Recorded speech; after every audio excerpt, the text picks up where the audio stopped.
Pendant plus d'un siècle, le cinéma a tenté de répondre aux mêmes questions que l'être humain se pose depuis toujours. Qui nous sommes? Pourquoi nous sommes ici? Et quel sens il y a à aimer ou à souffrir? Des millions d'histoires ont été filmées, mais 99% d'entre elles pourriront dans l'oubli.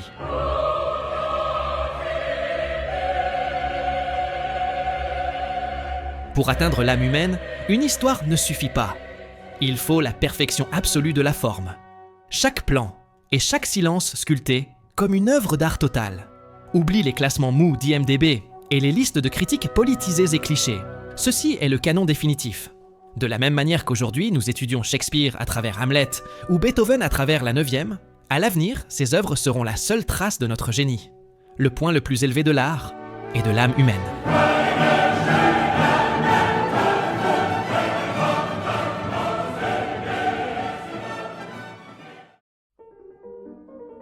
« 8,5 » raconte la crise de Guido Anselmi, un réalisateur incapable de terminer son nouveau film, tandis que sa vie personnelle et créative s'effondre. À partir de cette prémisse minimale, Fellini brise le récit classique et fusionne souvenirs, fantasmes, rêves et réalité en un unique flux mental. Le cinéma devient conscience, non pour raconter une histoire, mais pour montrer l'acte même de créer. C'est la maîtrise absolue de la mise en scène, démontrant que la confusion de l'âme ne peut être comprise qu'à travers la rigueur de la forme.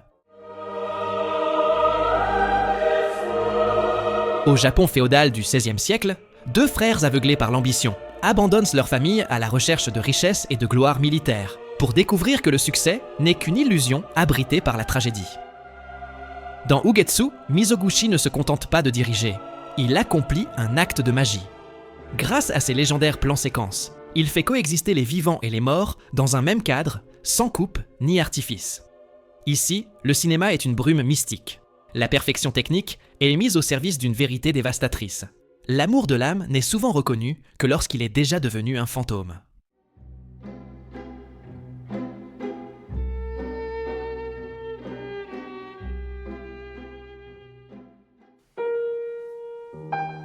À Hong Kong, dans les années 60, deux voisins découvrent que leurs partenaires leur sont infidèles. De cette douleur partagée naît une connexion silencieuse, profonde et contenue.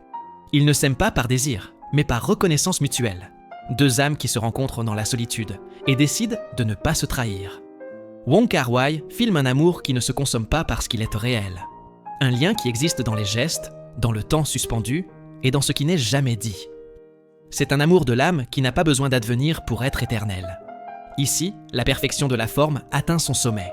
Chaque pas et chaque recoin éclairé par l'ambre des lampes constitue l'architecture d'un désir qui transcende la chair pour vivre, à jamais, dans la mémoire du spectateur.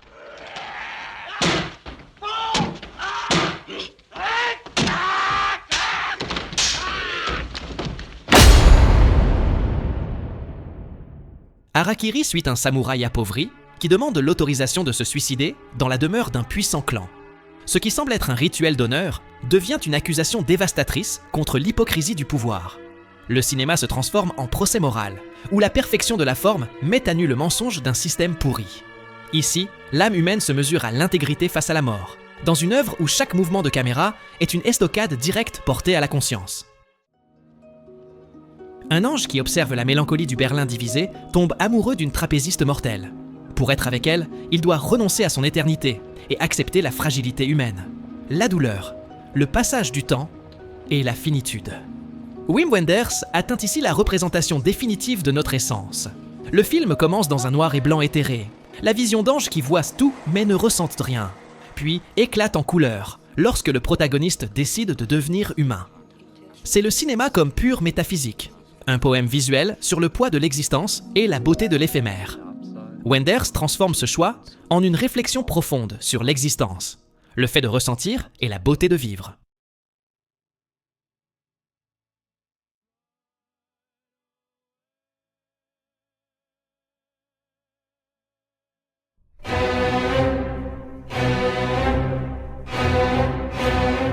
John Ford redéfinit le western pour explorer l'un des personnages les plus sombres du cinéma classique. À travers la quête obsessionnelle d'une enfant, le film parle du racisme, de la violence et de l'impossibilité de s'intégrer dans le monde que l'on a soi-même contribué à construire. Visuellement monumental et moralement dérangeant, c'est une œuvre sur la haine, la frontière et la solitude. Le plan final, avec Edwards s'éloignant seul tandis que la porte se referme, est la définition visuelle de la solitude. C'est le cinéma qui nous enseigne qu'il existe des voyages dont on ne revient jamais. Robert Bresson élimine tout le superflu pour filmer la liberté. Ici, pas de pathos facile, seulement la précision du détail. Le son d'une cuillère raclant le bois, la sueur, les mains. C'est un film sur la résistance de l'esprit humain face à l'inévitable. Chaque plan est une leçon d'économie visuelle, où le son raconte plus que l'image. Un exercice de tension pure, qui démontre qu'avec foi et patience, les murs les plus épais du monde peuvent devenir transparents.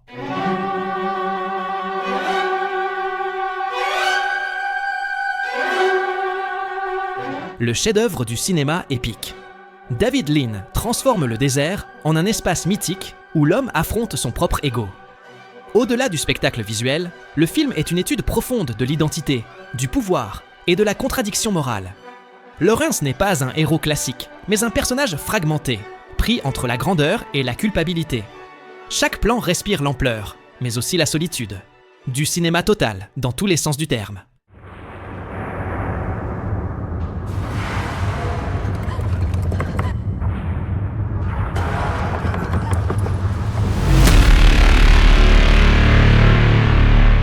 David Lynch conduit le cinéma vers le territoire du rêve, de l'identité et du désir brisé. Ce qui commence comme un mystère à Hollywood se transforme en un cauchemar émotionnel sur l'illusion, l'échec et la désintégration du moi.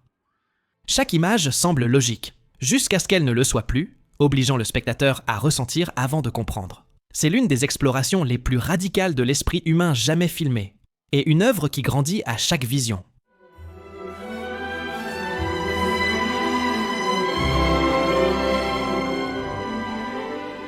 Terrence Malick transforme une histoire intime en une méditation cosmique sur l'existence.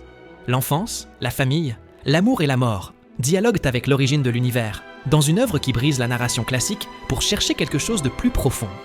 Une méditation sur la grâce face à la nature, sur la douleur de la perte et l'immensité du divin.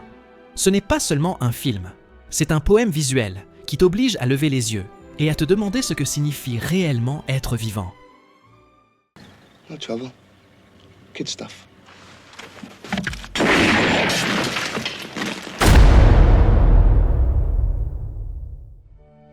L'œuvre la plus triste de Léon. Un requiem sur le temps, la trahison et les souvenirs qui pourrissent. À travers la fumée de l'opium, nous suivons Noodles dans un voyage qui couvre des décennies, où la violence des gangsters n'est que le décor pour parler de la perte de l'innocence. La musique de Morricone élève chaque scène à une dimension sacrée. C'est le testament final d'un réalisateur qui a compris que, si l'on vit désaligné, il ne nous reste à la fin que les ombres de ce que nous aurions pu être.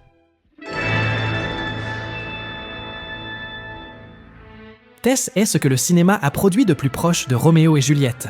Une femme au cœur pur reconnaît son unique amour, mais les normes sociales, la morale hypocrite et le jugement humain écrasent les âmes vulnérables. Polanski adapte Thomas Hardy avec une sensibilité picturale qui semble capter la lumière des maîtres flamands. L'un des sommets du précieux visuel, où chaque plan est un tableau, chaque ombre une lamentation. Nastasia Kinski incarne la tragédie de la pureté face à un monde cruel. Un cinéma qui affirme que le seul amour véritable transcende même la vie et la mort. Le portrait définitif de la fin d'une époque. Visconti, aristocrate filmant la décadence de l'aristocratie, parvient à une atmosphère d'opulence mélancolique inégalée. La scène du bal n'est pas seulement une prouesse technique, c'est le cœur du film. Un monde qui meurt tandis qu'un autre naît. Tout changer pour que rien ne change. C'est le cinéma historique devenu réflexion existentielle, où la beauté visuelle cohabite avec une profonde mélancolie. Dreyer ose filmer l'impossible, le miracle de la foi dans un monde dominé par la raison et le dogme rigide. Avec une rigueur formelle aseptisée, la caméra se déplace avec une lenteur presque divine dans les couloirs d'une maison où la mort guette.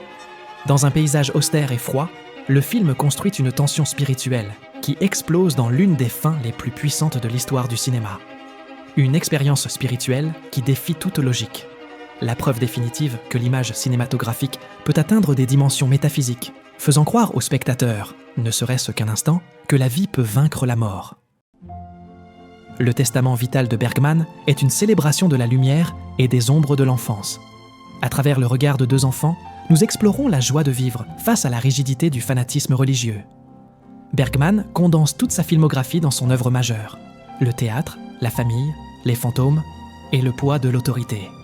Visuellement riche et émotionnellement débordante, c'est une lettre d'amour à l'imagination comme refuge face à la cruauté du monde. Une œuvre totale qui embrasse la magie et la douleur. Bresson accomplit le miracle de nous faire ressentir le poids du monde à travers les yeux d'un âne. Balthazar est le témoin muet de la cruauté, de la sainteté et de la misère humaine. Sans recourir au sentimentalisme, le film devient une allégorie de la souffrance imméritée et de la pureté face au péché. Chaque plan est un exercice de dépouillement absolu, prouvant qu'il n'est pas nécessaire de recourir au drame actoriel pour atteindre la transcendance. Une expérience mystique qui nous oblige à regarder notre propre capacité de cruauté et de rédemption.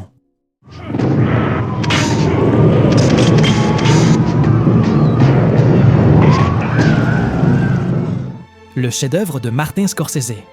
Le réalisateur transforme la biographie d'un boxeur en une tragédie shakespearienne sur l'autodestruction. Jake LaMotta combat sur le ring, mais surtout contre lui-même. Le noir et blanc, le montage brutal et le son transforment chaque combat en une expérience physique. De Niro offre une transformation physique et psychologique terrifiante sur la jalousie, la masculinité égocentrée et la haine de soi. C'est la rédemption recherchée dans le châtiment physique, un poème visuel sur la chute d'une idole qui découvre, trop tard, que son pire ennemi n'a jamais été hors du ring.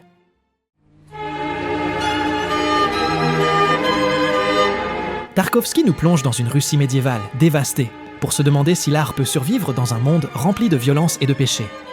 Le film est un voyage mystique, du silence de l'artiste à l'explosion finale de la couleur. Chaque plan est une révélation spirituelle qui cherche la beauté au milieu de la boue. C'est un cinéma qui ne se regarde pas, il s'habite, une œuvre qui exige de la patience pour t'offrir l'une des expériences les plus profondes de l'art.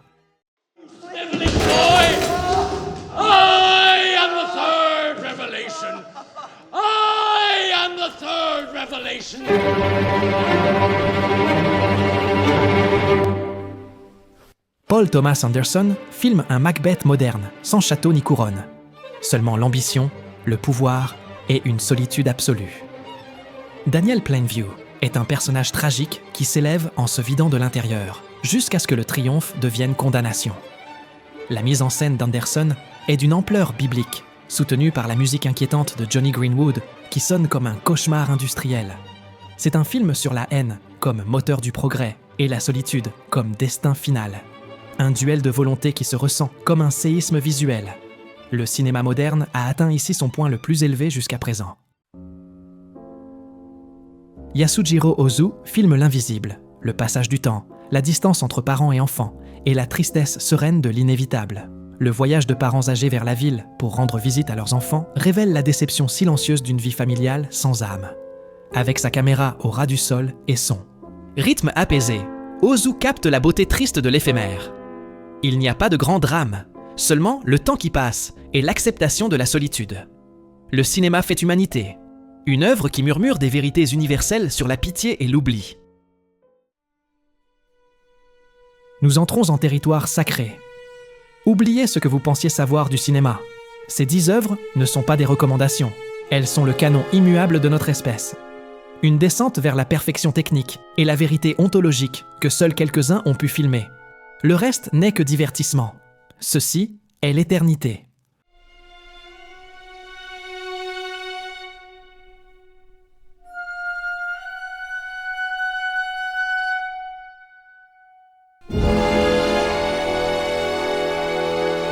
Kurosawa filme le chaos depuis une distance divine, transformant la tragédie de Shakespeare en un spectacle visuel qui repousse les limites de la couleur et de la mise en scène. Ce n'est pas seulement un film sur la guerre, c'est une toile où l'ambition humaine se teinte d'un rouge sang inoubliable. L'utilisation des prairies vertes face aux étendards jaunes et bleus crée une composition picturale unique dans l'histoire du cinéma. Chaque plan est une chorégraphie de destruction et de beauté, où le silence pèse autant que le fracas des chevaux. C'est le portrait d'une chute dans la folie, filmé par un maître pratiquement aveugle, qui a choisi de nous offrir l'image définitive de l'apocalypse personnelle. Une œuvre monumentale, qui se ressent comme la fin du monde vue à travers les yeux d'un vieil homme qui a déjà tout compris.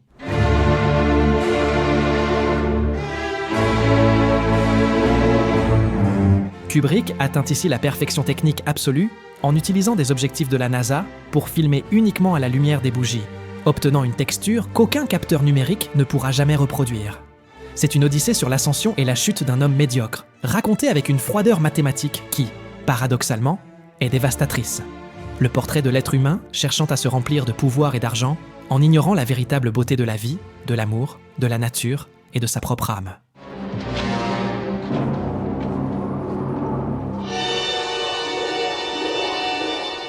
Hitchcock transforme le suspense en obsession et l'amour en maladie. Le film dissèque le désir masculin, l'idéalisation et l'impossibilité de posséder l'autre sans le détruire. La forme visuelle, couleurs, mouvements de caméra, musique, exprime ce que les personnages ne peuvent dire. C'est une œuvre sur le fait de regarder et d'être regardé, sur la confusion entre amour et contrôle. Avec les années, elle a révélé sa véritable nature. Non pas un thriller, mais une tragédie psychologique dévastatrice.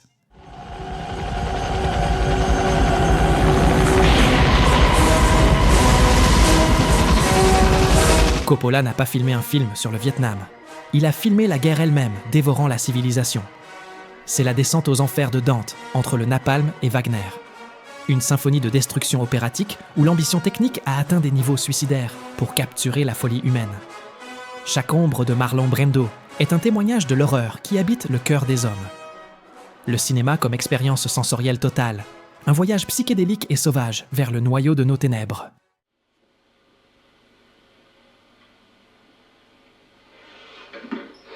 Do you mind if I sit down? Le film définitif sur l'amour. Paris, Texas ne parle pas d'être ensemble, mais de se reconnaître au niveau de l'âme. Travis est un homme qui aime avec une telle intensité qu'il doit d'abord se vider de lui-même. Wenders filme le silence, la distance et le regard avec une pureté dévastatrice. Chaque plan est attente, chaque mot pèse. La mise en scène n'a pas de précédent dans l'histoire du cinéma. Chaque couleur représente une émotion, et chaque paysage un fragment de l'âme. Il n'y a ni dramatisme forcé, ni rédemption facile, seulement la vérité. Le climax devant le miroir, comme je l'ai analysé dans une vidéo, est la meilleure scène jamais filmée. C'est un chef-d'œuvre, parce qu'il comprend que le seul amour véritable est ontologique. Une connexion que ni la distance ni le temps n'effacent, mais qui ne signifie pas toujours être ensemble physiquement.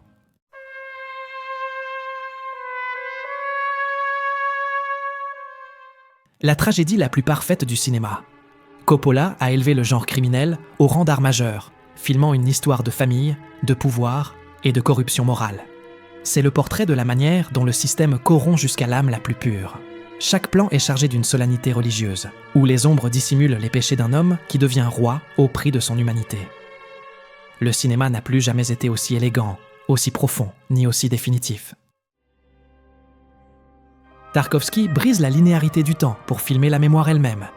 Il n'y a pas d'intrigue traditionnelle, seulement des souvenirs, des rêves, l'enfance, la culpabilité et le temps qui s'écoule sans ordre. C'est un cinéma qui ne se regarde pas avec les yeux, mais avec l'esprit, où l'eau, le feu et le vent parlent le langage du subconscient. Chaque image est une révélation mystique reliant l'enfance de l'auteur à l'histoire d'une nation. Une œuvre qui exige de la patience pour t'offrir l'une des expériences les plus profondes que l'art puisse proposer à l'être humain. Le Big Bang du cinéma moderne. Orson Welles n'a pas seulement réalisé un film. À 25 ans, il a inventé le langage du cinéma moderne. Il a créé la profondeur de champ et la structure non linéaire pour raconter la vie d'un homme qui a tout eu et n'a rien eu. C'est un puzzle sur l'identité et le vide laissé par le pouvoir. Chaque plan de ce film fut une innovation qui demeure vivante dans chaque image que nous voyons aujourd'hui. Le cinéma a commencé à parler sérieusement ici, et tout ce qui est devenu ensuite est né ici.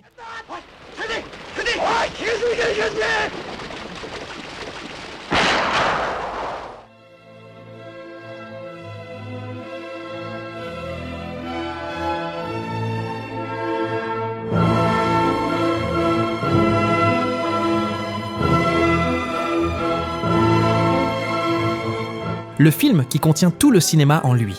Kurosawa transforme une histoire simple en une exploration totale de l'héroïsme, de la communauté et du sacrifice. Chaque personnage est défini avec une clarté dramatique parfaite. Chaque scène avance avec une précision chirurgicale qui a dicté les lois de la narration épique moderne. Avec 3 heures et demie de durée, Kurosawa fait de chaque plan un chef-d'œuvre de composition et de rythme. Mais son véritable héritage est technique. L'utilisation pionnière de multiples caméras et le montage dynamique qui confèrent à la bataille finale sous la pluie une fureur physique que personne n'a égalée en 70 ans. C'est un cinéma qui respire, qui souffre et qui dignifie la condition humaine. C'est la perfection formelle au service d'une compassion universelle. La carte génétique de toute la narration épique ultérieure. Une œuvre si complète qu'elle n'a laissé aucune place pour être surpassée, seulement pour être réinterprétée.